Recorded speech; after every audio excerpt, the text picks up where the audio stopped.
Het belangrijkste nieuws van Curaçao in het Nederlands. Extra Journaal. Vers van de pers. We staan hier voor het gebouw van het College Financieel Toezicht en daar was gisteren een persconferentie van de voorzitter Liedewijde Ongering. Ze ging in op de situatie op Curaçao. Nou, er zijn verschillende zaken, onder meer dat het goed gaat met onze economie, dat is mooi. Maar vooral de zorgen over de Belastingdienst, daar besteedde de voorzitter veel aandacht aan. Het is natuurlijk evident dat het Curaçao voor de wind gaat op dit moment.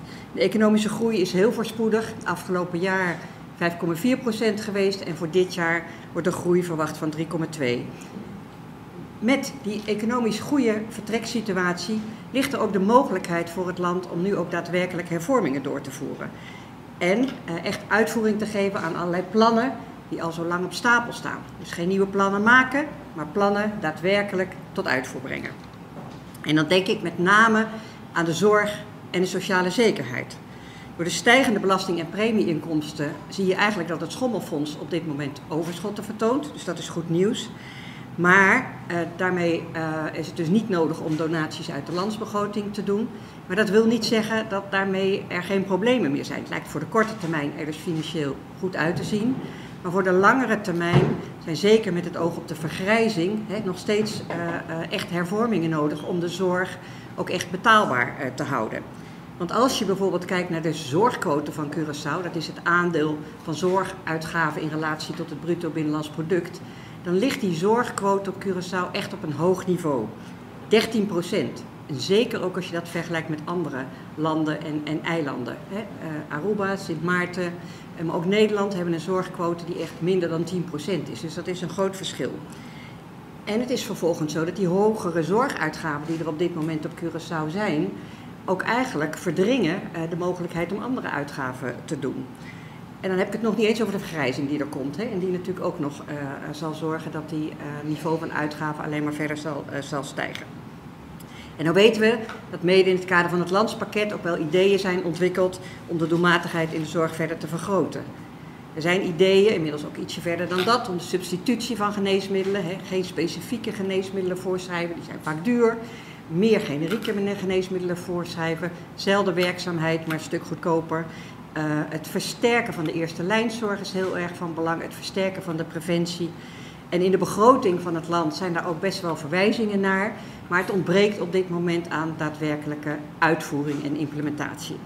En wat wij eigenlijk zeggen, rondom die zorg en sociale zekerheid, alles is wel onderzocht. De onderzoeksrapporten die liggen er. En zorg nu dat het daadwerkelijk tot uitvoering gaat komen. Nou, nog wat nader beeld rondom de begroting voor 2025. Dat beeld is positief. Je ziet dat Curaçao een meerjarig overschot presenteert. Dat overschot is voor 2025 62 miljoen. En dat is natuurlijk op zich goed nieuws, want het is in het verleden ook wel eens anders geweest en dat er echt ook tekorten waren in het land. Dus het herstel ook vanuit de coronatijd is best wel snel gegaan en dat is mooi. Die overschotten in die begroting die komen eigenlijk natuurlijk voor een belangrijk deel door de goede resultaten die de Belastingdienst realiseert. En dat heeft te maken met de compliance die verbetert, maar ook met de economische groei die uiteindelijk ook meer tot inkomsten leidt. Dus aan die inkomstenkant gaat het eigenlijk best wel goed als je naar de landsbegroting kijkt. Maar aan de uitgavenkant zijn er twee risico's die ik nog wel graag ook op deze persbijeenkomst wil benoemen. En dat betreft in de eerste plaats de oplossing voor het CMC. We hebben gezien in de begroting dat er nu een bedrag is gereserveerd om daar ook aan tegemoet te komen. Er is 40 miljoen in de begroting gereserveerd. Dat is denk ik heel erg positief. Maar waar het op dit moment nog aan ontbreekt, is ook weer hier de uitwerking van de plannen, de implementatie van de plannen, om ook echt de problemen daar op te lossen. En er zijn wel ideeën over scheiding van de exploitatie en het vastgoed en op een bepaalde manier daarmee omgaan. Maar die moeten echt ook nog wel verder worden uitgewerkt. En daarbij is het heel erg van belang dat er voldoende budget blijft, ook voor die vastgoedkant, waarin ook vervangingsinvesteringen voor medische voorzieningen en dergelijke zitten. Het tweede risico wat ik wil noemen is de aflopende obligatielening. Die loopt in komende oktober af. En in de begroting is er van uitgegaan dat die voor herfinanciering in aanmerking zal komen. En vanuit Nederland is er nog geen enkel signaal dat men dat ook zal willen doen. Dus er zou ook gekeken kunnen worden of er mogelijkheden zijn om tot een aflossing van die lening te komen. 140 miljoen gaat het om. Dat verlaagt dan vervolgens ook weer de rentelasten en geeft ook weer meer mogelijkheden om investeringen te doen. Dan wil ik graag iets zeggen over het thema van deze reis, de belastingen en de inning daarvan.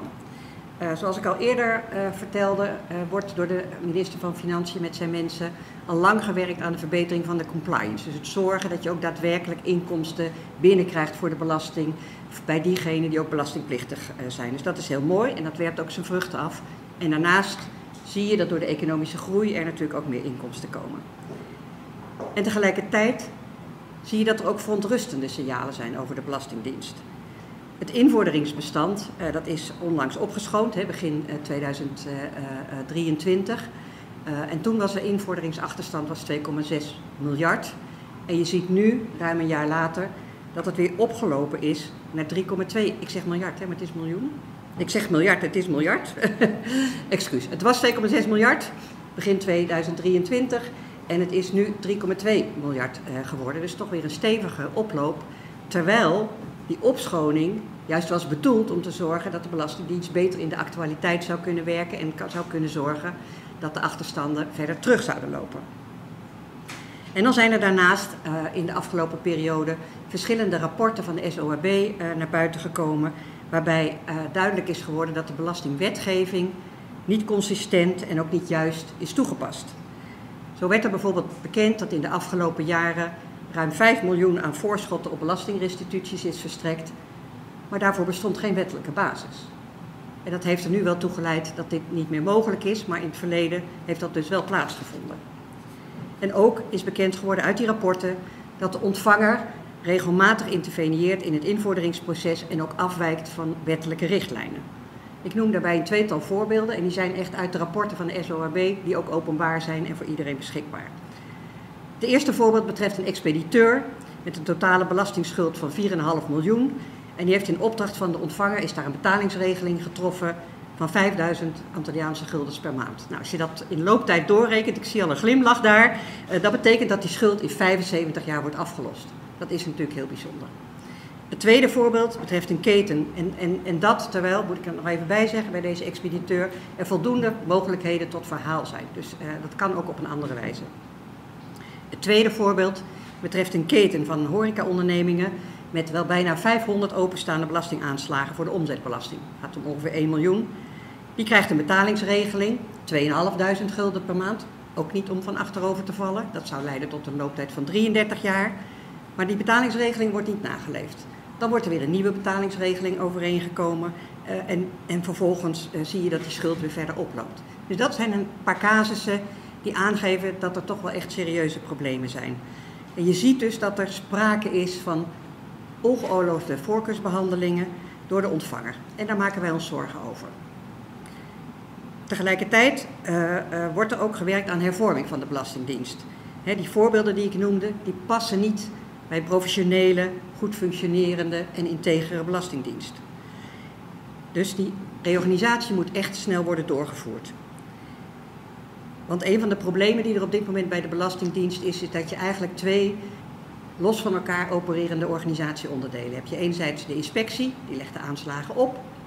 En anderzijds heb je de ontvanger, die zorgt voor inning. Maar uiteindelijk is dat natuurlijk één proces dat heel erg in elkaars verlengde ligt. Dus je wil uiteindelijk ook zorgen dat dat binnen de Belastingdienst onder één regie en als een vloeiende keten wordt behandeld. Nou, daar ligt een plan voor en er ligt ook een verbeterplan voor de ontvanger.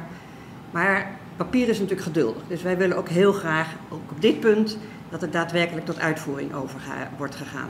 En we hebben dit vanochtend ook in de Raad van Ministers besproken.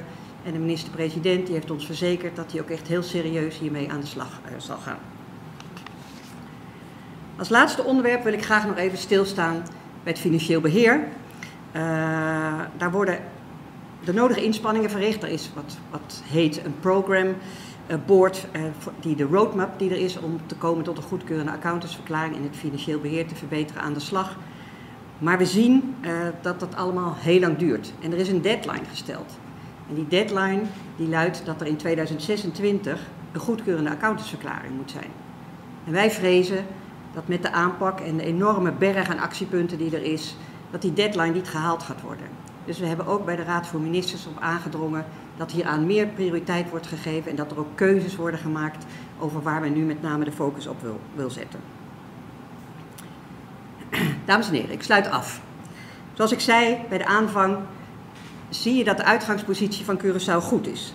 Het gaat goed met de economie.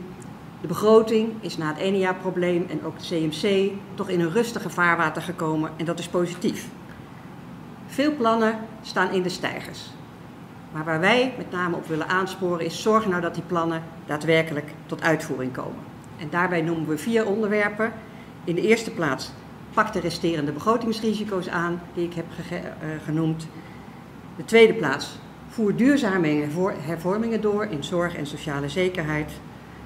Als derde trap op het gaspedaal met die hervormingen van de roadmap om te komen tot de goedkeurende accountantsverklaring. En als laatste, but not least, zorg ervoor dat de problemen bij de Belastingdienst ook echt worden aangepakt. We zien uit naar de wijze waarop de nieuwe regering met de door ons gesignaleerde adviezen om zal gaan.